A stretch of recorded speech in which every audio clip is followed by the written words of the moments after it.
ఏంటంటే వంగ మధుసూదన్ రెడ్డి గారి విగ్రహం వంగ మధుసూదన్ రెడ్డి గారి విగ్రహం చెంపాపేట్ చౌరస్తలా కానివ్వండి, లేదంటే కరమంగడ్ చౌరస్తలా కానివ్వండి, తన యొక్క విగ్రహాన్ని ఏర్పరచాలనేసి లోకల్ ప్రొడక్ట్ డెవలప్మెంట్ ఆర్గనైజేషన్ గట్టిగా డిమాండ్ చేస్తుంది. అటు నియోజకవర్గ ప్రజలను కానివ్వండి, లేకపోతే ప్రభుత్వాన్ని. ఎందుకంటే అర్ధరహితంగా ముగిసినటువంటి జీవితం, ఎన్నో ఆశలతో ఉండొచ్చు నాయకుడు అనేవాడు.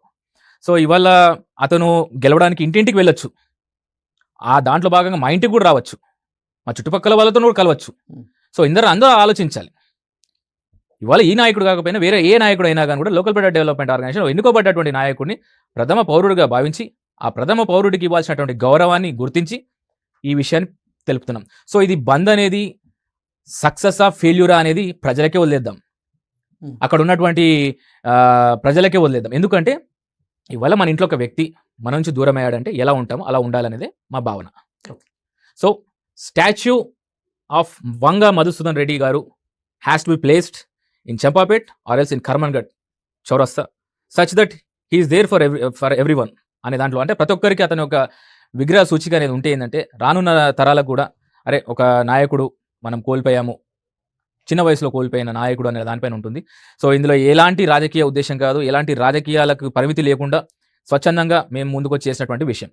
అక్కడ ఉన్నటువంటి వాళ్ళ నాయకులు కూడా అదే చెప్పామన్నమాట, మేము ఏది ఆశించో లేకపోతే ఏదో చేయాలని కాదు, ఒక ప్రజానాయకుడు ఆ డివిజన్కి పెద్ద.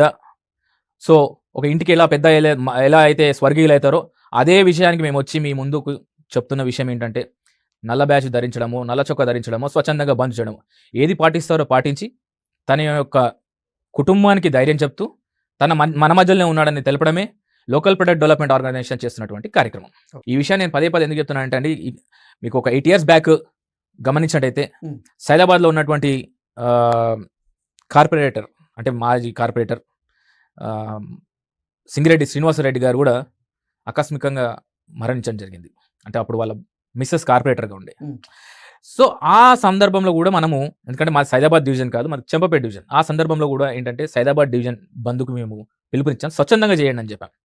ఎందుకంటే ఇవాళ ప్రముఖంగా దేవాలయాలు కానివ్వండి, మస్జిద్లు కానివ్వండి, చర్చిలు కానివ్వండి, ఎవరైనా కానీ కూడా ఏ పండుగ అయినా కానీ కూడా అందరితో కలిసి, ఎందుకంటే ప్రజానాయకుడు కాబట్టి అతని యొక్క ఇన్వాల్వ్మెంట్ ఉంటుంది. సో ఇలాంటి సందర్భంలో ఏంటంటే అందరూ ఏకం కావాలి, భిన్నత్వంలో ఏకత్వం, అదే మన భారత తత్వం.